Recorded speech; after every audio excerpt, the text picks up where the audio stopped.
अस्सलाम वालेकुम। You are watching point blank with Luqman. मेरा नाम मुबशिर लुकमान है और हर रोज हम आपको कोई ना कोई प्रोग्राम तो दिखाते ही हैं, कोई ना कोई ड्रामा भी दिखाते हैं। पर आज का प्रोग्राम करते हुए मुझे इंतहाई दुख है, इंतहाई शर्म है और सच्ची बात यह है कि किसी चीज का डर नहीं रहा, सच्ची बात है कि किसी चीज का खौफ नहीं रहा।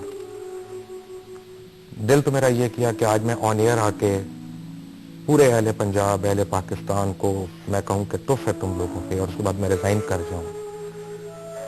फिर मैंने कहा नहीं, एक दफा ये प्रोग्राम मैं करता हूं, शायद कहीं सोए हुए कोने कदरों से कोई ना कोई जाग जाए, किसी को शर्म आ जाए थोड़ी सी इस मुल्क में।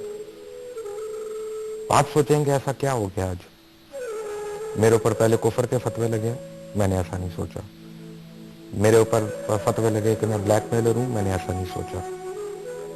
मेरे ऊपर फतवे लगे कि मैंने मुखालिफ पार्टियों से पैसे खा लिए, मैंने ऐसा नहीं सोचा।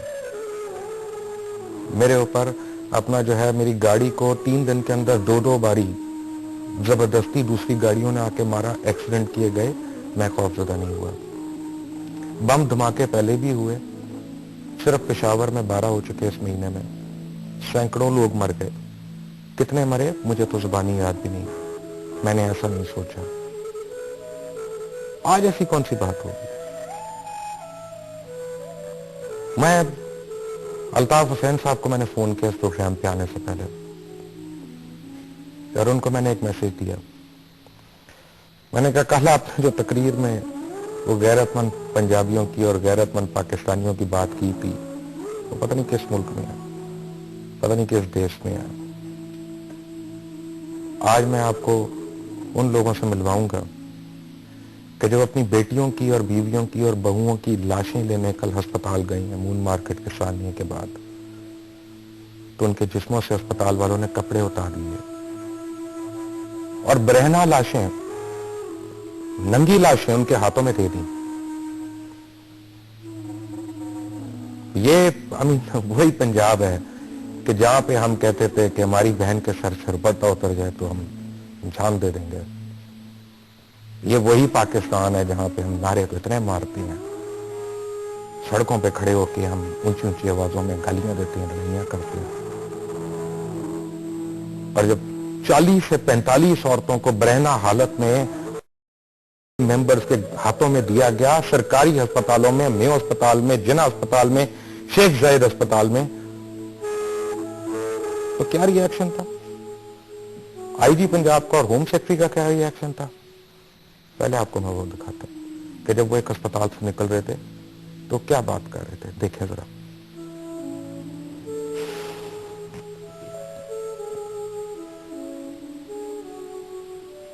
अभी देखते, ये लोग रो रहे हैं, आप देखते रहिएगा। आहो बिका तो हो ही रही है, अपना बेचारे अपनों से बिछड़ गए, उनकी दुनिया उजड़ गई। इनको हमने क्या दिखाना आपको, असल चीज तो आगे देखने वाली है। ये हंसी मजाक हो रहा है वहां पे।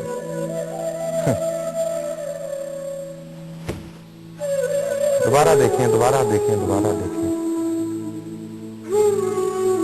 ये वो लोग हैं जिन्होंने हमारी हिफाजत करनी है। ये हमारी बेहुरमतियों पे इनकी हंसी नहीं रोक रही,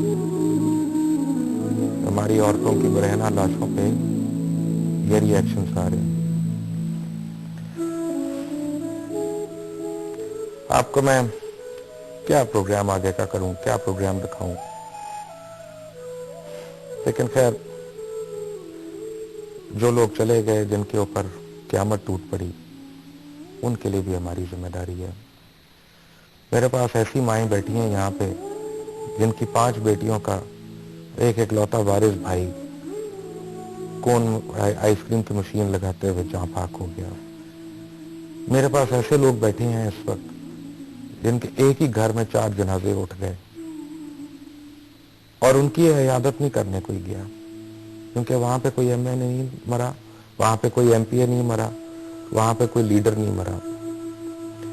इसी शहर में यहाँ पे मुनव्वर हसन भी हैं, यहाँ पे शहबाज शरीफ भी हैं, यहाँ सलमान तासीर भी हैं, यहाँ पे इमरान खान भी है, यहाँ पे सारे दावेदार हैं। और मजाल है कि कोई डूंगी ग्राउंड में जाके जिसने रात को नमाज जनाजा ये देखी हो कि लाउड स्पीकर नहीं, आवाज नहीं, امام نہیں, لوگوں کو یہ نہیں پتا کہ ایک بیٹے کی نماز جنازہ ہو رہی ہے یا بیٹی کی نماز جنازہ ہو رہی ہے, اور شریعت کہتی ہے کہ 3 دن وہاں پہ کھانا نہیں پکے گا ان گھروں میں, اور ان کو کسی نے 2 کلو چھولے جا کے دیے. ہڑتالوں کی کالیں ہم دے رہے ہیں, سوگ منا رہے ہیں.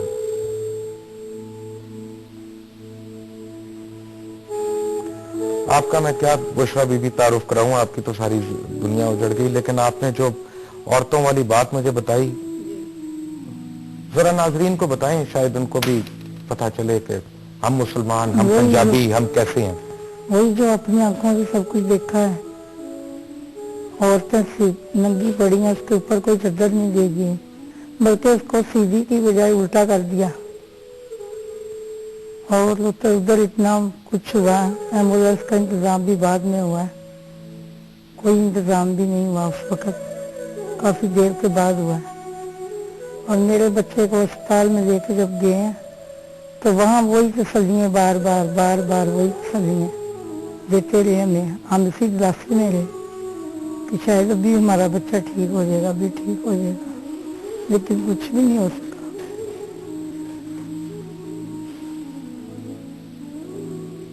وحید صاحب, میرا بھتیجا تھا. آپ نے کتنی لاشیں دیکھی ہیں اسپتال میں؟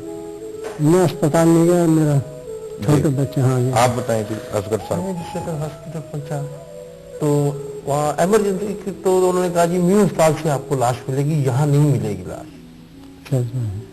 شیخ زاید سے جسے کہا گیا تو نیو اسپتال جسے کہا, وہاں مردے خانے پہنچا تو وہاں آپ یقین کیجئے گا کہ میرے روپاتے کھڑے ہو گئے. کم سے کم 20 سے 25 لاشیں ایسی تھی جو بالکل جلی ہوئی تھی, اور مجھے کہہ رہی کہ ان میں دیکھنے کون سا ہے.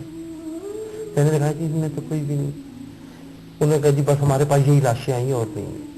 میں باہر نکلنے لگا, ایک ایس ایچ او صاحب تھے, انہوں نے کہا آؤ بھائی آپ پریشان ہیں, میں آپ کو دوسرا کمرہ دکھا دیتا ہوں. وہاں لے کر گیا, وہاں گوشت کے لوتھڑے, ہڈیاں. میں کہا جی اس میں سے میں نے کیا بچھانی, مجھے تو یہ پتا لگ رہا کہ ہے چہرہ صحیح ہے اس کا سب کچھ. اس کے بعد وہ تیسرے کمرے میں لے گیا مجھے, کہنے لگا اس میں دیکھ لیجئے گا, اس میں کوئی ہو. وہاں بھی 10-12 لاشیں جلی ہوئی. 5 کمرے مجھے دکھائے گئے, جبکہ میڈیا وہاں کیوں نہیں جاتا, کیوں نہیں میڈیا دکھاتا لوگوں کو کہ اوریجنل کیا ہے. ایک کمرہ دکھا دیا ہم نے, دوسرا دکھایا, کہہ رہے کہ جی ہے ہی نہیں. میڈیا نہیں دکھائے گا جی, میڈیا تو اس وقت دکھائے گا نا جب وہاں پہ کوئی بڑے آدمی کی لاش ہو. آپ کی لاشوں سے ہمیں کیا دلچسپی ہے؟ کم سے کم لوگوں کو بتائیں. وہ میڈیا اس وقت بتا رہا ہے کہ 12 لاشیں 15 لاشیں, میں جبکہ 40 سے 50 صرف ایک ہاسپٹل میں دیکھ رہا ہوں, مردے خانے میں دیکھ رہا ہوں. میں باہر آیا, میں نے اپنے کزن سے کہا بھائی یہاں تو کوئی لاش نہیں ہے. انہوں نے کہا میں دکھاتا ہوں. اندر برخانے میں لے گئے, وہاں پڑی ہوئی تھی. کہنے لگے جی ہم نے اس کا پوسٹ مارٹم کرنا ہے.